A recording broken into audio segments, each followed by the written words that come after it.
அனைவருக்கும் வணக்கம். இது கிஷோபா கடந்து Krishnan. Very good morning to all. எல்லாம் என்ன பண்ணுறீங்க? நல்லபடியாக படிச்சுட்ருக்கீங்களா? ஓகே, எக்ஸாமுக்கு குரூப் 2க்கு இன்னும் ஒரு 5 days தான் இருக்குது. ஸோ உங்களுடைய ப்ரிப்பரேஷன், உங்களுடைய பெஸ்ட் ஆஃப் பெஸ்ட் என்னவோ அதை நீங்கள் எக்ஸாமில் கொடுத்துட்டு வாங்க. 2026 டிஎன்பிசி குரூப் 4 எக்ஸாம், ஓகேங்களா? ஒன்ஸ் குரூப் 2 முடிஞ்சதுக்கப்புறம் நம்ம 2026 group 4 exam, group 2 exam. So இதுக்கு உண்டான வழிகாட்டுதல் நம்ம சேனலில் நம்ம கொடுக்க ஆரம்பிச்சிடுவோம், சரிங்களா? எஸ்பெஷலி பார்த்தோன்னா குரூப் 4. ஸோ இந்த தடவை 2026 குரூப் 4 எக்ஸாம் நோக்கி படிக்கக்கூடிய மாணவர்கள் கிஷோபா அகாடமியில் நீங்கள் ஜாயின் பண்ணி படிக்கணும் அப்படின்னு நினைக்கக்கூடிய மாணவர்களுக்கு நான் சொல்லக்கூடிய ஒரு 3 விஷயம் மட்டும் மைண்டில் எடுத்துக்குங்க. ஃபஸ்ட்டு விஷயம், ஏன்னா நம்ம சேனலை மட்டுமே நம்பி ஃபாலோ பண்ணி நெக்ஸ்ட் எக்ஸாம் பார்த்தோன்னா கண்டிப்பாக கிளியர் பண்ணணும்னு நினைக்கக்கூடிய மாணவர்கள் இருப்பீங்க. ஸோ அவங்களுக்கான ஒரு ஸ்டார்டிங்கில் சொல்லக்கூடிய ஒரு 3 முக்கியமான விஷயம், ஓகேங்களா? ஏன்னா அந்த மைண்ட் செட் நீங்கள் இந்த வீக்குள்ளே நீங்கள் பண்ணிக்கணும். ஒன்ஸ் இந்த குரூப் எக்ஸாம் முடிச்சதுக்கப்புறம் திரும்பவும் அந்த மைண்ட் செட்டு பழைய மைண்ட் செட்டுக்குள்ளே இருக்கக்கூடாது. ஸோ கொஞ்சம் நீங்கள் புத்துணர்ச்சியாக அடுத்த கட்டத்தை நோக்கி நீங்கள் ஸ்டார்ட் பண்ணிடணும். ஸோ அதை தான் நான் பிஃபோராகவே இன்ஃபார்ம் பண்ணுறதுக்கான ரீசன், ஓகேங்களா? ஓகே, ஃபஸ்ட்டு விஷயம் என்ன அப்படின்னா, இப்போ நான் அக்டோபர் மந்தில் உங்களுக்கு ஸ்டடி பிளான் நான் கொடுத்துருவேன், ஓகேங்களா? நல்லா கேட்டுங்க. 2026 குரூப் 4 எக்ஸாமுக்கு தேவையான ஸ்டடி பிளான், ஓகேங்களா? ஸோ ஏன்னா ஒன்ஸ் குரூப் 2 எக்ஸாம் பார்த்துட்டு அதில் கேள்வித்தாளுடைய எல்லாமே அனலைஸ் பண்ணிவிட்டு அதுக்கு தகுந்த மாதிரியான ஒரு ஸ்டடி பிளான் நம்ம ரெடி பண்ணுவோம். ஸோ 2-3 விஷயங்கள் நீங்கள் தெரிஞ்சுக்கணும், ஓகேங்களா? ஒன்ஸ் படிக்க ஸ்டார்ட் பண்ணதுக்கப்புறம் நிறைய விஷயங்கள், அதாவது இதுக்கு முன்னாடி உங்களோட ப்ரிப்பரேஷனுடைய லெவலும் இனி வரக்கூடிய 2026 எக்ஸாமுடைய ப்ரிப்பரேஷனோட லெவலும் இன்னும் கொஞ்சம் பார்த்தோன்னா கடினமாக நம்ம கொண்டு போவோம். அதுக்குன்னு நினச்சி பார்க்க முடியாத அளவுக்கு அப்படிங்கிற மாதிரிலாம் இல்லாமல், தேர்வில் நம்ம பாஸ் பண்ணுறதுக்கு எந்த மாதிரியான யுக்திலாம் நம்ம பயன்படுத்தி எந்த மாதிரியான ஸ்ட்ராட்டஜி பயன்படுத்தலாம், ப்ளஸ் ப்ரிப்பரேஷன் எதெல்லாம் பார்த்தோன்னா புத்தகத்தில் நம்ம டெப்த்தாக படிக்கணும், எதெல்லாம் அவுட் ஆஃப் புக்கை தாண்டி படிக்கணும், ப்ரீவியஸ் கொஷின் பேப்பர் எப்படி ஹேண்டில் பண்ணி படிக்கணும், அதுக்கப்புறம் கொஷின்ஸோடைய தரம் ரொம்ப ஹார்டாக இருந்தாலும் அதை எப்படி ஹேண்டில் பண்ணுறது, ஓகேங்களா? நான் இப்போ சொல்கிறது ஜிகே, ஓகேங்களா? ப்ளஸ் தமிழில், ஓகேங்களா? தமிழை பொறுத்த வரைக்கும் சிலபஸ் வைஸ் எப்படி நம்ம கவர் பண்ணுறது, புக்கை தாண்டி சிலபஸ் வைஸ் நம்ம கவர் பண்ணணுமா பண்ணக்கூடாதா, அப்படி பண்ணுற மாதிரி தான் என்ன பண்ணணும். ஸோ இது எல்லாமே பார்த்தோன்னா பக்காவாக நம்ம அந்தந்த வீக்குக்கு தேவையானது தகுந்த மாதிரி நம்ம வழிநடத்தி கொண்டு போவோம், ஓகேங்களா? ஸோ இதில் மெயினாக நீங்கள் தெரிஞ்சிக்க வேண்டியது, ஸ்டார்டிங்கிலேருந்தே நீங்கள் பார்த்தோன்னா என்ன பண்ணணுன்னா தொடர்ந்து ஃபாலோ பண்ணணும். அதுதான் நான் இனிஷியலாகவே நான் சொல்கிறதுக்கான ரீசன் அதுதான். நீங்கள் ஸ்டார்டிங்கிலேருந்து ஃபாலோ பண்ணிட்டீங்க அப்படின்னா அது ரொம்ப ஈஸியாக இருக்கும். நீங்கள் அதான் சொல்கிறல, ஒரு 10 மாதம் ஒரு ப்ரிப்ரேஷன் ஒரு எக்ஸாமுக்கு கொடுக்கறதுக்கும் அதே ஒரு 4 மாதம் ப்ரிப்ரேஷன் கொடுக்கறதுக்கும் நிறைய வித்தியாசம் இருக்குது.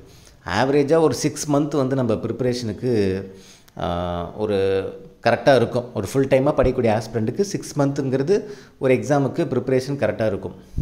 ஆனால் இதே பார்ட் டைமாக ஜாபுக்கு போய்ட்டு படிக்கிறவங்க, இல்லை ஹவுஸ் ஒய்ஃபாக இருக்கிறவங்க, இவங்களுக்கெல்லாம் டைம் அப்படிங்கிறதுலாம் ஃபிக்ஸ்டே கிடையாது. இன்றைக்கி நாள் எவ்வளோ நேரம் கிடைக்குங்கிறது உங்களுக்கு தெரியாது. நம்ம கிஷோபா அகாடமி ஃபாலோவர்ஸ் மெஜாரிட்டி ஸ்டூடெண்ட்ஸ் ஹவுஸ் ஒய்ஃபாக இருக்கிறதுனால உங்களுக்கு டைம் அப்படிங்கிறது தான் நான் மெயினாக ஃபோக்கஸ் பண்ணுவேன். படிக்கிறதுக்கு தேவையான நேரம் அப்படிங்கிறத பேஸ் பண்ணி தான் உங்களுக்கு நான் வழிகாட்டுதலை நான் கொடுப்பேன். இப்போ வரைக்குமே நம்ம கிஷோபா அகாடமி ஆரம்பித்ததுலேருந்து இப்போ வரைக்குமே அந்த ஒரு மைண்ட் செட்டோடு தான் நம்ம எப்போவுமே ஒரு ஸ்டடி பிளானே ரெடி பண்ணுவோம். ஒரு ஃபுல் டைம் ஆஸ்பிரண்ட்டை மைண்டில் வச்சு நான் பண்ண மாட்டேன்.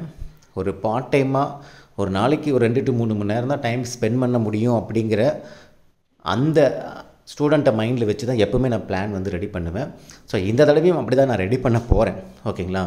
ஸோ அப்போ 2026 குரூப் 4 எக்ஸாம் நோக்கி படிக்கக்கூடிய மாணவர்கள், நீங்கள் இனிஷியலாக ஸ்டார்டிங்கிலேருந்தே நீங்கள் வந்துட்டீங்க அப்படின்னா உங்களுடைய ப்ரிப்ரேஷனை நீங்கள் நம்ம சொல்லுவோம்ல, ரொம்ப கஷ்டமாக நான் ப்ரிப்ரேஷன் நீங்கள் கொஞ்சம் கொடுக்கணும், ஜிகே சைடில் இன்னும் கொஞ்சம் ஆழமாக நீங்கள் படிக்கணும் அப்படிங்கிறது நீங்கள் ஸ்டார்டிங்லேருந்தே ஃபாலோ பண்ணிட்டீங்கன்னா அது பெரிய விஷயமே கிடையாது. ஏன்னா நம்ம சிலபஸ் வைஸ் வந்து நம்ம ஜிகேல நம்ம வந்து கொடுப்போம். இப்போ சிலபஸ் வைஸ் கவர் பண்ணும்போது அந்த டாபிக் ரிலேட்டடாக ப்ரீவியஸ் கொஸ்டின் பேப்பரில் இதுக்கு முன்னாடி கேட்டது எல்லாமே ப்ளஸ் அவுட் ஆஃப் புக்கு தாண்டி எக்ஸ்ட்ரா பாயிண்ட்ஸ் எது படிக்கணும், இது எல்லாமே அந்தந்த இடத்துல அப்படியே என்ன பண்ணிக்கலாம்னா நம்ம ஈஸியாக கவர் பண்ணிக்கலாம். அப்போ அந்த டைமுங்கிறது நமக்கு ரொம்ப ரொம்ப அவசியம். நேரங்கள் ரொம்ப ரொம்ப ரொம்ப முக்கியம். அப்போ அந்த நேரங்கள் ரொம்ப ரொம்ப முக்கியம்னா நம்மளோட ப்ரிப்பரேஷன் நம்ம முன்னாடியே நம்ம என்ன பண்ணிக்கணும், கொடுக்க ஆரம்பிச்சுக்கணும். இப்போ எப்படின்னா சேலம் டு சென்னை ட்ராவல் பண்ணால் 6 மணி நேரம் காரில் பண்ணால் ட்ராவல் பண்ணால் ஆகுது அப்படின்னா, அப்போ கார் வச்சுருக்கிறவங்களுக்கு 6 மணி நேரம் ட்ராவல் பண்ணால் போதும். பைக் வச்சுருக்கிறவங்க ஒரு 8 மணி நேரம் ட்ராவல் பண்ணுவாங்க. சைக்கிள் வச்சுருக்கவங்க அன்றைக்கி நாள் ஃபுல்லாகவே வந்து பார்த்தோன்னா ஒரு நாளே ஆகிடும், 24 hours மேலே ஆகிடும். நடந்து போகிறவங்க 4 to 5 days ஆகிடும். ஸோ நான் இது வந்து ஜென்ரலாக நான் சொல்கிறேன். அப்போ உங்களுடைய இது என்ன அப்படிங்கிறது நீங்கள் தான் பார்த்துக்கணும். நீங்கள் காரில் போக போகிறீங்களா, உங்கள்கிட்ட கார் இருக்கா, சைக்கிள் இருக்கா, பைக் இருக்கா, இல்லை நடந்து போக போகிறீங்களா? அதாவது எனக்கு ஒரு நாளைக்கு 15 மணி நேரம் டைம் இருக்கா, 10 மணி நேரம் டைம் இருக்கா, 7 மணி நேரம் டைம் இருக்கா, 4 மணி நேரம் டைம் இருக்கா, இல்லை என்னோடய டைம் வந்து ஒரு நாளைக்கு இவ்வளோ தான் நேரம் வந்து ஃபிக்ஸ் பண்ணவே முடியாது. ஒரு நாளைக்கு 2 மணி நேரம் கிடைக்கும், ஒரு நாளைக்கு 3 மணி நேரம் கிடைக்கும், ஒரு சில நாள் கிடைக்காமலையும் போகலாம். ஏன்னா ஹவுஸ் ஒய்ஃப் பார்ட் டைமாக படிக்கிறவங்க, ஜாப் போய்ட்டு படிக்கிறவங்களுக்கு கிடைக்கிற டைம் தான் படிக்க முடியும். ஆவரேஜாக ஒரு 2 to 3 மணி நேரம் டைம் ஸ்பெண்ட் பண்ண முடியும், அவ்வளோதான் அவங்களால. அப்போ அதுக்கு தகுந்த மாதிரி நம்ம என்ன பண்ணிக்கணும், கொஞ்சம் பிஃபோராகவே ப்ரிப்பரேஷனை ஸ்டார்ட் பண்ணிக்கணும். நீங்களும் எல்லோரும் மாதிரி நீங்கள் வந்து காரில் போகிறவங்க 6 மணி நேரம் போகிறாங்கன்னா அவங்க லேட்டாக கூட போவாங்க. நீங்கள் சைக்கிளில் போகிறீங்க அப்படின்னா நானும் அதே அவன் போகிற டைமுக்கே நான் போய்க்கிறேன் அப்படின்னா, அப்போ யார் ரீச் பண்ணுவாங்க நீங்களே பார்த்துங்க. அந்த டார்கெட்டை யார் ரீச் பண்ணுவாங்க அப்படிங்கிறது இந்த இடத்துல யார் சக்ஸஸ் பண்ணுவாங்க அப்படிங்கிறதால மாதிரி தான் நான் சொல்கிறேன். அப்போ நம்ம ப்ரிப்பரேஷனை கொஞ்சம் பிஃபோராகவே கொடுத்துக்கிறது நல்லது. நான் சொல்கிறது புரியுதுங்களா? ஸோ அதே மாதிரி இனிஷியலாக ஸ்டார்டிங்கிலிருந்து நீங்கள் வந்து என்ன பண்ணிக்கணும், ஓவரால் நீங்கள் வந்து கவர் பண்ணுறதுக்கு ஸ்டார்டிங்கிலேருந்தே கொஞ்சம் எஃபர்ட் போட ஆரம்பிச்சிருங்க. அப்போ தான் அங்கங்கே வந்து கொஞ்சம் வந்து இப்போ நான் எப்படி பிளான் வந்து ரெடி பண்ணுவேன்னா, அங்கங்கே வந்து நீங்கள் ஒரு 4 வீக் முடிச்சதுக்கப்புறம் ஒரு 1 வீக் கேப் விடுற மாதிரி, அதாவது ஒரு 4 ஸ்கெடியூல் முடித்தா ஒரு ஸ்கெடியூல் கேப். ஏன்னா அந்த ஒரு ஸ்கெடியூல் கேப் எதுக்குன்னா அந்த 4 ஸ்கெடியூலை முடித்ததுக்கப்புறம் ரிவிஷன் பண்ணுறதுக்கும் யூஸ் பண்ணிக்கலாம். ஏதாவது முன்ன பின்ன டைம் வந்து ஏதாவது ஒரு ஸ்கெடியூல் மிஸ் ஆகிடுச்சு, ஏதாவது ஒரு ஸ்கெடியூல் வந்து பார்த்தோன்னா டைம் எடுத்துருச்சு, இல்லை நடுவில் ஒரு 2 நாள் படிக்க முடியலனா கூட அந்த 1 வீக்கில் ஓவர் கம் பண்ணிக்கலாம். அதுக்கு தகுந்த மாதிரி தான் நான் வந்து என்ன பண்ண போகிறேன், ஸ்கெடியூலே போட போகிறேன். ஸோ இந்த ஸ்கெடியூல் வந்து பார்த்தோன்னா எல்லாருமே ஈஸியாக முடிக்கிற மாதிரி தான் நான் அதை ரெடி பண்ண போகிறேன். ஸோ அது இல்லாமல் நான் எடுத்ததுமே ஸ்கெடியூலுக்குள்ளே போக மாட்டேன். அதாவது எடுத்ததுமே பேட்ச் போட்டு உடனே உள்ளே ஜாயின் பண்ணதுமே ஃபஸ்ட் வீக்கே டெஸ்ட் அப்படிங்கிறது கொடுக்க மாட்டேன். நான் ஸ்கெடியூல் எப்போ கொடுப்பேன்னா, இன்றைக்கி நான் ஸ்கெடியூல் கொடுக்குறேன். இப்போ இன்றைக்கி என்ன கிழமை, திங்கக்கிழமையா, இன்றைக்கி நான் ஸ்கெடியூல் கொடுக்குறேன் அப்படின்னா ஸ்கெடியூல் கொடுத்ததுலேருந்து 2 வாரம் கழித்து தான் நான் வந்து பேட்ச் ஸ்டார்ட் பண்ணுவேன். ஏன் அப்படின்னா, நீங்கள் பேட்சுக்குள்ளே வரும்போதே ஒரு 1 or 2 ஸ்கெடியூல் வந்து ஓரளவு நீங்கள் கவர் பண்ணிவிட்டு உள்ளே வந்தீங்கன்னா ஒரு கான்ஃபிடெண்ட்டாக வருவீங்க. நான் எப்போவுமே அப்படி தான் பண்ணுவேன். லாஸ்ட் குரூப் 4 என்ன பண்ணேன்னா 1 month முன்னாடி ஸ்டடி பிளான் கொடுத்துட்டு அடுத்த 1ஆம் தேதி தான் பேட்ச் ஸ்டார்ட் ஆகும். அந்த 1 monthக்குள்ளே இந்த ஸ்டடி பிளானில் இனிஷியலாக ஒரு 2 ஸ்கெடியூல் முடிச்சுட்டு உள்ளே வாங்க. உள்ளே வரும்போதே ஒரு கான்ஃபிடெண்ட்டாக, ஃபஸ்ட்டு ஸ்கெடியூலே நீங்கள் தயாராக தான் இருந்திருப்பீங்க, 2வது ஸ்கெடியூலும் தயாராக இருந்திருப்பீங்க. அப்போ மொதல் 2 ஸ்கெடியூல் நீங்கள் வந்து பக்காவாக இருப்பீங்க, எங்கேயுமே மிஸ் ஆகவே ஆகாது. ஜஸ்ட்டு உள்ளே வந்து ரிவிஷன் பண்ணிவிட்டு டெஸ்ட் எழுதுவீங்க. அந்த ஒரு கான்ஃபிடென்ட், இனிஷியல் கான்ஃபிடென்ட் இருக்குல்ல, அதை நான் வந்து க்ரியேட் பண்ணி விட்டுருவேன். அப்படி க்ரியேட் பண்ணி விட்டுட்டாலே போதும், நீங்கள் ஆட்டோமேட்டிக்காக எல்லா ஸ்கெடியூலுமே ஃபாலோ பண்ண ஆரம்பிச்சிடுவீங்க. லாஸ்ட்டு பேட்ச் நம்ம அப்படி தான் பக்காவாக எடுத்துகிட்டு போயிடணும் எல்லாமே. பட் டிஎன்பிசி இந்த மாதிரி பண்ணுவாங்கன்னு நான் வந்து எதிர்பார்க்கவே இல்லை. கரெக்டான வேலை டிஎன்பிசி எக்ஸாம் கண்டக்ட் பண்ணியிருந்தாங்க அப்படின்னா நம்ம பசங்க நிறைய பேர் நல்லா எக்ஸாம் பண்ணியிருப்பாங்க. ஓகே, ஒன்றும் பிரச்சனை இல்லை. அதுக்காக நம்ம வந்து வருத்தப்பட்டு என்னென்ன பண்ணுமோ அது எல்லாமே பண்ணியாச்சு. ஓகே, அடுத்த எக்ஸாமை நோக்கி போகணும். ஓகேங்களா? நான் திரும்பவும் சொல்கிறேன், இதை நான் ஸ்டார்டிங்லேருந்து எடுத்துகிட்டு போக போகிறேன். அகைன் வந்து திரும்ப ஒரு 3 month கழிச்சு இன்னொரு ஸ்டடி பிளான் போட்டு கொடுங்க, இன்னொரு பேட்ச் போடுங்க. தயவு செஞ்சு அப்படி கேட்காதீங்க. நான் லாஸ்ட்டு குரூப் 4 ஸ்டார்ட் பண்ணும்போதே நான் சொன்னேன், தம்பி நான் எப்போவுமே இயர்லி ஒன்ஸ் ஒரே ஒரு பேட்ச் தான் போடுவேன். அதுவும் லாங் பேட்சாக இருந்தால் மட்டும்தான் போடுவேன். ஒரு 10 மாதம் வழி நடத்துகிற மாதிரி தான் இருந்தால் மட்டும்தான் அந்த பேட்சே நான் போடுவேன். அதுவும் பெய்டு பேட்ச் தான். நான் பெய்டு பேட்ச் போகிறேன்னா மினிமம் வந்து எனக்கு 8 to 10 மாதம் டைம் இருந்தால் தான் பெய்டு பேட்சே போடுவேன். 3 மாதம் 4 மாதம் போட்டு எனக்கு பழக்கம் கிடையாது. ஏன் போட மாட்டேன்னா, நம்ம ஃபாலோவர்ஸ் வந்து பார்த்தோன்னா எல்லாம் ஹவுஸ் ஒய்ஃப் வேலைக்கு போய்ட்டு வந்து படிக்கிறவங்கனால அந்த 3 month 4 monthக்கு நான் வந்து என்ன பண்ண மாட்டேன், பெய்டு பேட்சே போட மாட்டேன். ஒன்ஸ் நான் பெய்டு பேட்ச் நான் போட்டேன்னா மினிமம் அவங்களுக்கு 8 to 10 மாதம் என்னுடைய உழைப்பு நான் கொடுக்கணுங்கிறத பார்ப்பேன். நம்ம ஃபாலோவர்ஸ் அப்படி இருக்கிறதுனால நான் சொல்கிறேன், வேறு ஒன்றும் கிடையாது. நம்ம சப்ஸ்கிரைபர் எல்லாமே ஜாப் போய்ட்டு படிக்கிறவங்க, ஹவுஸ் ஒய்ஃப் அப்படிங்கிறதுனால அந்த டைம் பீரியட் இருந்தால் தான் போடுவேன். ஸோ குறைவான டைம் இருக்கும்போது ஃப்ரீ பேட்ச் போட்டு விட்ருவோம். லாஸ்ட் குரூப் 4க்கு 2 ஃப்ரீ பேட்ச் நம்ம போட்டு கண்டக்ட் பண்ணோம். இந்த குரூப் 2க்குமே ஃப்ரீ பேட்ச் போட்டோம். பட் என்னென்னா கொஸ்டின்ஸ் இப்படி கேட்டதுனால என்னால் வந்து கொடுக்க முடியல. ஏனோ தானோன்ட்டு கடமைக்கு என்னால் வந்து அதை கொடுக்கறதுக்கு எனக்கு தோணலை.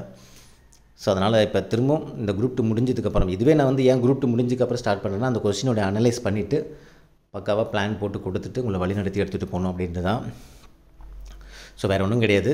இதை நீங்கள் யூடியூப்பில் படிக்கிறவங்களும் தொடர்ந்து படிச்சுக்கலாம். பிளான் வந்து நான் ஓப்பனாக யூடியூப்பில் கொடுத்துருவேன். ஸோ பிளான் படி டெஸ்ட்டு அட்டன் பண்ணுறது மெட்டீரியல் எல்லாமே வந்து உங்களுக்கு குரூப்பில் நம்ம பேட்சில் ஜாயின் பண்ணக்கூடிய மாணவர்களுக்கு வந்துடும். யூடியூப்பில் பிளான் இருக்கும். ஓகேங்களா? பிளான் வச்சு நீங்கள் என்ன பண்ணிக்கலாம், ஓனாக நீங்கள் படிக்கிறதுனாலும் படிச்சுக்கலாம். உங்களோட விருப்பம்தான். ஓகேங்களா? ஏன்னா நம்ம கிருஷோபா அகாடமி லாஸ்ட் பேட்சில் ஜாயின் பண்ண ஸ்டூடெண்ட்ஸ், அதுக்கு முன்னாடி ஜாயின் பண்ண ஸ்டூடெண்ட்ஸ், இப்போ ரீசெண்டாக யூடியூப் ஃபாலோ பண்ணுற ஸ்டூடெண்ட்ஸ் நிறைய பேர் வந்து கேட்டுகிட்டே இருக்கீங்க பேட்சுன்ட்டு. கண்டிப்பாக இந்த குரூப் 4 முடிஞ்சு, இந்த குரூப் 2 முடிஞ்சு குரூப் 4க்கு ஒரு லாங் பேட்ச், ஒரே ஒரு பேட்ச் தான் போடுவேன். திரும்ப நான் வந்து செகண்ட் பேட்ச் அப்படிங்கிறது சான்ஸே கிடையாது. ஓகேங்களா? அதனால் இனிஷியலாக நீங்கள் ஜாயின் பண்ணணும் அப்படின்னா ஜாயின் பண்ணிவிடுங்க. அது குறைவான ஸ்டூடெண்ட்ஸ் தான் நம்ம ஜாயின் பண்ண வைப்போம். ஆல்ரெடி ஃபாலோ பண்ணவங்களுக்கு தெரியும். ஓகேங்களா? அதிகபட்சம் ஒரு நாள் தான் நம்ம டைம் கொடுப்போம் ஜாயின் பண்ணுறதுக்கு. அதுக்கப்புறம் டக்குன்னு பேட்ச் வந்து ஸ்டார்ட் பண்ணி கொண்டு போயிடுவோம். ஸோ அக்டோபர் மந்த்து நான் எந்த நாள் பேட்ச் ஸ்டார்ட் ஆகும், எப்போ வந்து பார்த்தீங்கன்னா நம்ம ஸ்டடி பிளான் கொடுப்போம். ஏன்னா நம்ம ஒன்ஸ் இந்த குரூப் 2 முடிஞ்சதுக்கப்புறம் ஒரு 1 வீக் மட்டும் தான் எனக்கு டைம் எடுத்துப்பேன் அந்த ஸ்டடி பிளான் ரெடி பண்ணுறதுக்கு. ரெடி பண்ணி உங்களுக்கு கொடுத்துருவேன். கொடுத்துட்டு ஒரு 10 நாள் 2 வாரம் கழித்து பேட்ச் வந்து என்ன பண்ணுவேன், ஸ்டார்ட் பண்ணுவேன். அதுக்குள்ளே நீங்கள் அந்த ஸ்டடி பிளானில் இருக்கிறது ஒரு அனலைஸ் பண்ணி, அந்த ஸ்டடி பிளான் படி எப்படி நம்ம படிக்க போகிறோம், எப்படி நான் உங்களுக்கு கொடுக்க போகிறேன், எல்லாமே டீட்டெயில்டாக உங்களுக்கு நான் சொல்லிவிடுவேன். சொன்னதுக்கப்புறம் உங்களுக்கு விருப்பம்னா நீங்கள் ஜாயின் பண்ணிக்கலாம். அது உங்களோட விருப்பம் தான். ஓனாக படிக்கிறவங்க அந்த பிளான் வச்சு ஓனாகவும் படிக்கலாம். புரியுதுங்களா? வேறு ஒன்றும் கிடையாது. பட் எல்லாத்துக்குமே ரெடி ஆகிக்கணும். நம்ம டீமும் வந்து பார்த்தோன்னா பக்காவாக ரெடியாக இருக்காங்க. ஓகே, நம்ம டீம் வந்து எப்படா அப்படிங்கிற மாதிரி இருக்காங்க. ஏன்னா 1 month அவங்க வந்து உங்கள்கிட்ட கனெக்ட் பண்ணி 1 monthக்கு மேலே ஆகுது. ஸோ அவங்களுக்குமே எப்படா நம்ம வந்து ஸ்டூடெண்ட்டோட கனெக்ட் ஆகும், எப்போ நம்ம வழி நடத்த போகிறோம் அப்படின்ட்டு ஆவலாக அவங்களும் இருக்காங்க. ஸோ ஒன்ஸ் நான் அந்த குரூப் 2 முடிகிற வரைக்கும் கொஞ்சம் வெயிட் பண்ணுங்க அப்படின்னு சொல்லியிருக்கேன். ஸோ வந்ததுக்கப்புறம் பக்காவாக நம்ம டீமில் மோகன் sir, Vinitha ma'am, Ganesh sir, Raju sir எல்லாருமே பக்காவாக இறங்க போகிறோம். ஓகேங்களா? ஸோ வேறு ஒன்றும் கிடையாது. நம்பிக்கையாக இந்த குரூப் 2 எக்ஸாம் எலிஜிபிள் இருக்கவங்க எழுதிட்டு வாங்க. அடுத்த எக்ஸாம் நோக்கி படிக்க ரெடியாக இருக்கிறவங்க நம்பிக்கையாக இருங்க. ஓகேங்களா? நாங்கள் இருக்கோம், கிருஷோபா டீம் இருக்குது, கிருஷ்ணன் நான் இருக்கேன். ஓகேங்களா? கண்டிப்பாக எங்களை நம்பி இருக்கக்கூடிய மாணவர்களுக்கு 100% இல்லை 200% உழைப்பு போகிறதுக்கு நாங்கள் ரெடியாக இருக்கோம்.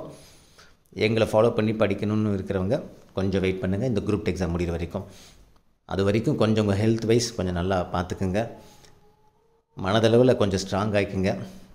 எதுவாக இருந்தாலும் நம்மளோட உழைப்பை நம்ம கொடுக்கலாம். கண்டிப்பாக அதுக்கு உண்டான பலன் நமக்கு கிடைக்கும். ஓகேங்களா? ஓகே, இந்த வீடியோ உங்களுக்கு பிடிச்சி நினைக்கிறேன். மீண்டும் அடுத்த ஒரு தகவலுடன் சந்திக்கலாம். இது கிருஷோபா அகாடமி, உங்கள் கிருஷ்ணன். தேங்க்யூ.